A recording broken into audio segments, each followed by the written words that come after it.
Why do you think financial secrecy has become such a normalized part of marriage today? Could be for several reasons. One, it could be that as a couple came together in marriage, maybe they weren't really talking that much about money. They weren't doing things to be intentional about creating financial unity and oneness in their marriage. It could be that there was some shame about it, that maybe they were bringing some secrets into marriage, usually about debt, for example. That's a pretty common secret apparently within married couples. And so they may have some shame about that and wanted to keep that very separate and private to whatever degree they could.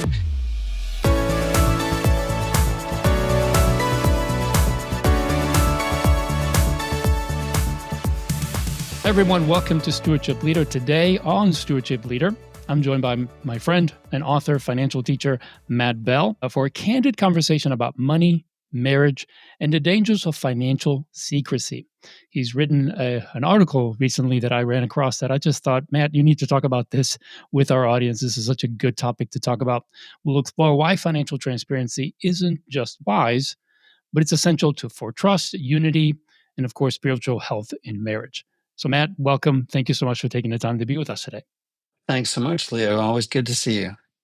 Well, it's always a pleasure to have you on. So, let's dive right in. You talked about this article of how to mess up your marriage. That was the title, which was definitely an awesome title because it really grabbed my attention. Like, oh, okay, that's a different spin on how to. Well, why would I want to know how to mess up my marriage? I don't want to know that. But it was really a play on words, and it was very effective, at least for me, because I'm such a proponent of understanding how finances can bring you together rather than tear you apart. But that was a huge issue for my wife and I, as you know. And this is something that brought us together and really healed our marriage because it was one area of our marriage that just was rocky. We both had different backgrounds, different upbringings, and that just was a bit volatile. So you talk about this topic of marriage and finances and how to blend it together and how to keep the secrecy out of it and all of that. So let's just open with the article. You said in the beginning of the article that you had this sense of disorientation. That you were watching I think a documentary. What was it about the segment on financial infidelity that shocked you the most? Because this is something that I think would really grip our audience as to how we look at this and how marriage plays such a huge part in our finances. Sure. Yeah, it was just a matter of fact way that these hosts engaged with a research study that they were talking about. It was a study about so-called financial infidelity, where husbands and wives are kind of keeping secrets. And you see these surveys from time to time, and the numbers may change, but they always seem to paint this picture that there are quite a few couples out there where secrets are being kept. And so that wasn't so surprising because I've seen those studies before. But what really got my attention was how the hosts reacted to this research. They were not surprised by it. Again, I wasn't either, but they agreed with it. They were Mm, saying, this is a good thing, that this is healthy for marriage to keep secrets, that people need some autonomy in marriage. And so they weren't just, not surprised by the study's findings that there's a lot of secrets being kept in marriage, but they were affirming the studies. And that's what made me feel like a stranger in a strange land. yeah. Well, I so agree. And you shared some stats. So one of those was that 71% of married Americans keep spending secrets. That's a huge amount of people. Why do you think financial secrecy has become such a normalized part of marriage today? It could be for several reasons. One, it could be that as a couple came together in marriage, maybe they weren't really talking that much about money. They weren't doing things to be intentional about creating financial unity and oneness in their marriage. It could be that there was some shame about it, that maybe they were bringing some secrets into marriage, usually about debt, for example. That's a pretty common secret apparently within married couples. And so they may have some shame about that and wanted to keep that very separate and private to whatever degree they could. There could also be addictions involved. Some people do have spending addictions, and there too, that's wrapped up in the shame and secrecy aspect of this. And so they may just want to keep that from their spouse, seemingly for the good of the marriage, but ultimately, long term, that's typically going to be found out, and it's typically not very good for a marriage. Yeah. And it will affect them both financially eventually, right? You also write Yeah. that many couples who end up divorcing over money or living separate financial lives. What are some early warning signs for couples that might indicate that they're drifting into this dangerous area? Yeah, and that is a very interesting and very important point. Yeah, I wrote a book about money and marriage a number of years ago. It's going to be republished and updated next year. And in that research for the book, I talked with a number of divorce attorneys, Christian divorce attorneys, and they said that when money is an issue in a marriage, it's typically that one of the spouses was keeping secrets from the other, and they were living this kind of secretive financial life that eventually is discovered. And by that time, not only had a lot of financial damage been done, because usually there's a really seemingly insurmountable amount of debt at that point, but now trust has been broken. So now the person is wondering, and the other spouse is wondering, well, can I trust this person in other areas? Are there other secrets that they're keeping? So it's just a really harmful thing in marriage to keep secrets from each other, financially or otherwise. Yeah, this reminds me of a story, something that happened to my wife and I. We had moved to Texas in 2000, and one of our neighbors, literally, I opened the truck door to start unloading the truck, and this guy's literally standing at the bottom of of the truck as I went in to grab the first piece of furniture, and his name is Matt, and It same wasn't me. name as yours, coincidence. But he's like, "Hey, can I give you a hand?" And we ended up being really good friends. Our families, they had 3 boys, and we had 2 girls, and they were about the same age, so they grew up together for quite a few years. We lived in that neighborhood for 9 years before we moved, and we went vacationing together, all kinds of stuff. And I remember we went on a date one time together for dinner or someplace like that. So we decided, hey, we'll drive. You guys, we'll pick you up. And they're just at the end of the street. So we pick them up. They get in the back of the car, and somehow, before we even got very far, we find out. I don't know how, but we found out that they had separate finances. I have no idea why the conversation even started or how it started, but Natalie and I just had this, like, pause and looked at each other. It's like, "You're what?" We didn't say anything. We didn't want them to feel bad or anything, but we thought, "Wow, why?" And I hate to say it, but just a few years later, they divorced. And I think that was just one of the indicators that for Natalie and I, as we look back and say, that was a very clear moment for us to say, "These people don't trust each other to the degree that they should in their marriage." And I Yeah. think that's finances is one of those intimate things for us because it's so tied to our emotions and what we want in life and the lifestyle we want, the things we wear, the car we drive, all these things are connected emotionally. And yet when we don't let our spouse into that or we intentionally keep secrets, that could be very damaging. So um, the other thing that I wanted to ask you is, especially from a spiritual standpoint, what's the spiritual, cost of financial infidelity? How does it erode the trust and unity God intends for marriage? Yeah, it's huge. I mean, I think it's fair to say that men are called to be the spiritual leaders in the household. And so men are called really to set the tone. And so if the man has some secrets, it's never too late to start disclosing and to come together in humility and to say, hey, I do feel convicted about this. I've been praying about it or talking to a friend, and I just feel convicted about this. And so I want to bring this into the light and I want to bring this to your attention. I'm sorry, there should be some apology involved in this, and then a real heartfelt desire to go forward together.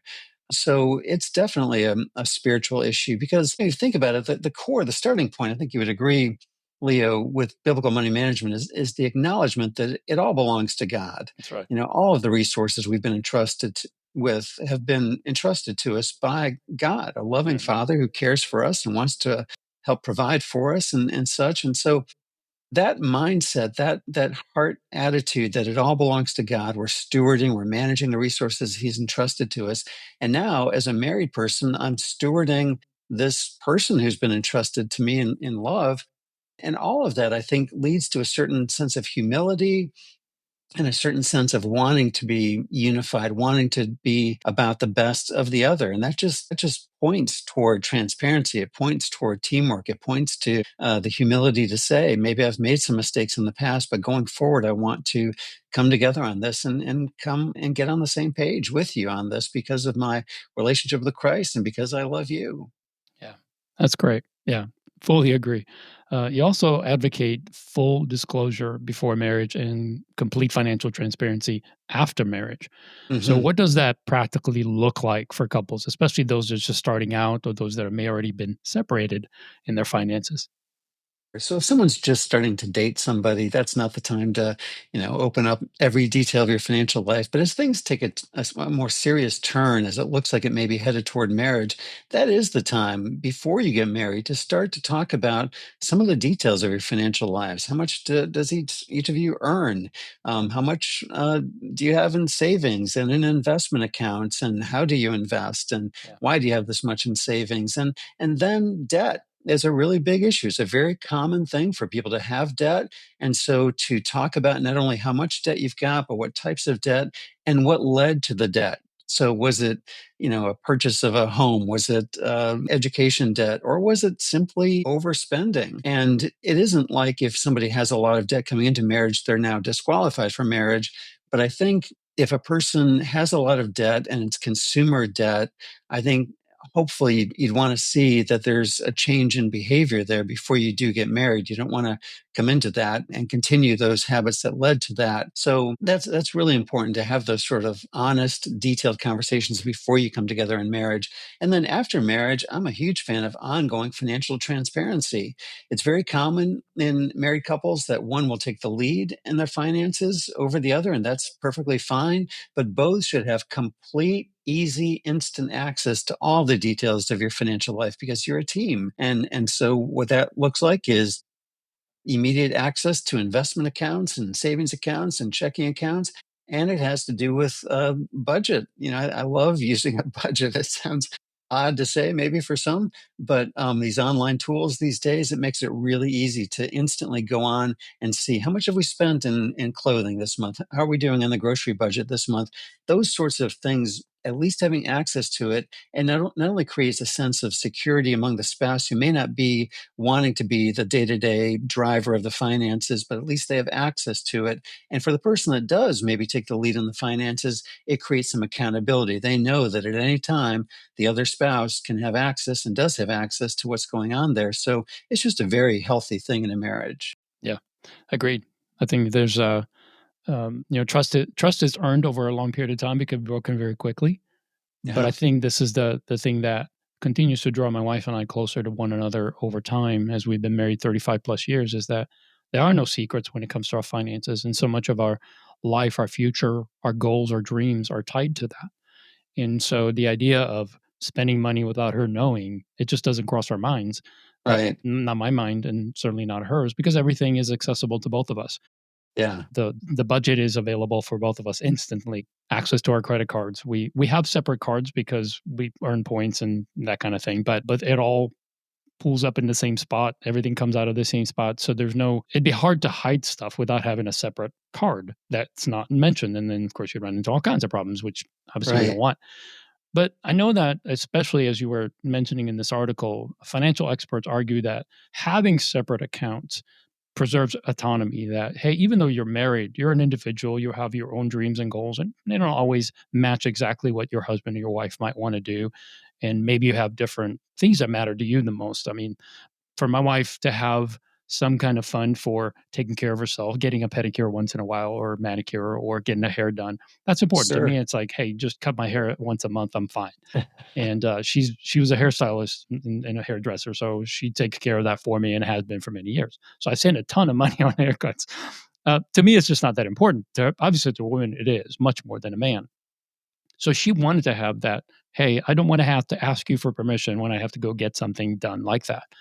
And I agreed. I said, no, you shouldn't have to ask me for permission. Let's just sort of agree on an amount that we can afford and that you can be satisfied with. So when you look at this having autonomy, but at the same time having unity, how do you differentiate between a healthy freedom and an unhealthy independence in financial matters within this marriage? Yeah, I think you've given some really good examples there from your own marriage. And when my wife Jude and I first got married, we had one clothing budget, and we found it so inhibiting. We were always kind of wondering, can I spend this much money and that sort of thing. And finally we realized, oh, let's have some separate clothing budgets. There was some freedom there, some ability to just make decisions as we wanted to. Both of those clothing budgets were on the one family budget. Right. So we were accountable to the number. We had freedom to spend as much as was allocated for clothing. For me, for example, I had the Right. freedom to spend that money, but I needed to only spend that much, in order Sure. to make the overall budget work. So there was unity in the overall budget, but there was some freedom by having that money baked in to the budget.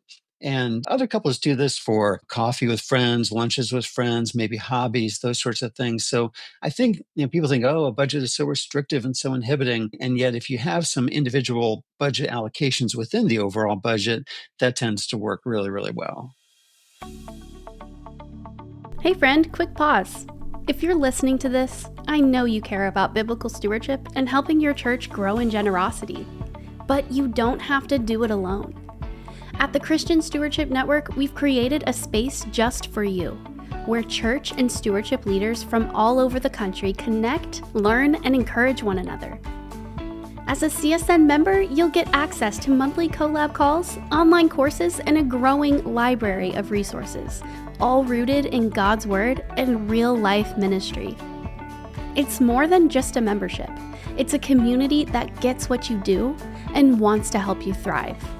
Come join us. You can learn more at christianstewardshipnetwork.com/membership. Let's keep building the kingdom together. So you mentioned the importance of regular money conversations earlier in the conversation, sometimes called money dates or a different way to look at it. But how can couples make these practical, positive, hopefully not something like ugh, dreadful to do again, and even maybe enjoyable? Because having this unity, but then being able to sustain that unity. And sometimes, as finances are tight, those conversations can be a little bit less enjoyable, maybe a little more stressful. What are your suggestions on how couples can proceed in that to make sure that they keep everything open and discuss things so that it never becomes a source of stress, or especially for the person that's managing the budget? Many times, what I found, because I'm the person who usually manages all the details, I would get frustrated if I felt like, okay, you didn't look at the budget and you spent over what we allocated. And now I have to deal with moving stuff around. It makes it harder on me. And that is, if we don't have schedule early on, it was more of an issue. It's not now. But I remember how I felt like, gosh, I'm putting all this work to keep us on track. And like, you're not honoring that. And so Mm. how can couples do that, especially early on when they're blending, maybe they're separate right now, they're blending it together. How can they do that in a very positive way so that it is a good experience that could just continue to get healthier? I think it has to do with the frequency of these conversations and also the attitude you bring into the conversations. You, Mm, you mentioned being really positive about it. So let's talk about the frequency first. Some people, I think, make the mistake with a budget of only looking at the budget at the end of the month. And so now we're seeing what happened. Instead of, a phrase I really like is managing to the number. And that requires ongoing knowledge of what's happening in particular budget categories. And it requires ongoing conversations about it so that you're not caught off guard. And all of a sudden it's the end of the month. And now you've made some more significant mistakes, in essence, in spending. So, let's not just save the conversation for the end of the month. I mean, end of the month is a good time to review, but throughout the month, it's just great opportunities to be talking about it regularly. It's really just the flow of conversation. So, especially if there's a bigger purchase that might be wanted, definitely to be talking to the other spouse about it. But to have these, as you said, these dedicated money dates where we're going somewhere, usually helpful to get out of the house, go to a coffee shop or someplace where you can be kind of out of the current home environment, where you've got a little bit more maybe even unbiased environment there, and just talk about how are things going. And let's take a look. Let's have it be a fact-based discussion, not just I think we're doing this, I think we're doing that, but let's actually look at the numbers. How are we doing? Usually if too much has been spent in a category, either the person has not been proactive enough in managing that budget category, or perhaps it was just unrealistic. And so we need to come together and say, a family of five can't eat on $200 a month. That's just unrealistic. And so we need to come together and decide to allocate a more appropriate amount and find the money somewhere else. But we're making those decisions together. And then the other thing is, as I said, the attitude, and you touched on this, have it be a really positive environment. I think people often hear the word stewardship and they think of that as this heavy burden or responsibility. But I think it starts with the realization that God has entrusted us with these resources.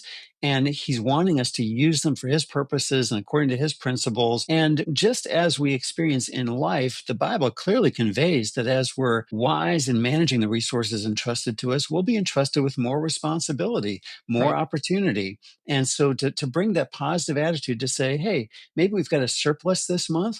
What do we want to do with that? Is that for added savings? Is that for helping to speed up the process of getting out of debt? Is that for some spontaneous giving where we can just go and be a blessing to somebody? That's really fun. And so I think attitude matters a lot. This isn't a, oh, we're going to catch the other person doing something wrong and let's, sharpen the pencil like Scrooge and, be really obsessive about things. Let's see this as an opportunity to manage it in really positive ways. Yeah, I like that a lot. One of the things that I recognize is my wife and I, we like to travel by car. I know that these days everybody wants to do it quick, but at least once a year, we'll take a trip where we're in the car for hours at a stretch. And usually it's driving to visit parents or family members that are at least a few hundred miles away. And that gives us the ability to have these deeper conversations, and it gives us an opportunity to dream, to really talk about some of our long-term goals, how we're doing. And it's not a plan thing, it's more like, you know, you're going west Texas and it's just nothing to see for miles and miles and miles, so it's like you gotta talk about something. And so for us, it's been a great resource, an opportunity, I should say, to really dream and talk about our goals. And then what we usually do is at the end of the year, I'll kind of do a quick overview of here's what we spent in every area, here's what our goals were, here's how we did. And I'll kind of do that work to prepare it. And the budget software we use is very good at giving us visuals and percentages and all that. So then we can have a conversation and say, how do we feel about this? What are we going to do in the coming year? And then that makes those conversations that we have, throughout the year much more focused, because it's not coming with something new that we didn't talk about, something we didn't agree on. And that Yeah. really helps us to set goals, and then we come back, it's like, how are we doing on those goals? We said that we're going to spend X on a vacation, but now we're looking at spending 30% more than how are we going to do that? So Right. again, it just prevents us from getting frustrated because we can't have our way, or that one person feels a different way than the other. So it just allows us to have a foundation for having those monthly conversation, or even weekly, whatever, whenever they happen. For us, Yeah. because we've been doing it for so long, we don't do it as often as we used to. But at the beginning, we did it more often just to set that pattern. I love that idea. One of the things that my wife and I do on a fairly regular basis is we take long walks together. There's a great road near our house that it's kind of remote. It's not really heavily traveled. It's kind of hilly, so it's a good workout. But it's a long stretch of time. It takes about an hour to walk this route. And we'll often spend some of that time praying for loved ones and friends. And then that's just a great time also to have, like you're saying, on your West Texas car rides, to have that conversation. I think money just we shouldn't compartmentalize it too much. We're using money all the time, so to Mhm. just bring it up in whatever the rhythms are of your life. But if you're not finding yourself in the car on a long car ride, or if you don't have the time for a long walk together, to be intentional and set aside. All right, let's get. I think there is something really helpful about getting out of the house. There's just something about that. So for you in the I agree. car, for us walking, there's something helpful about getting out of the house where we can just think a little bit more freely and have these conversations about money. Yeah, that's great.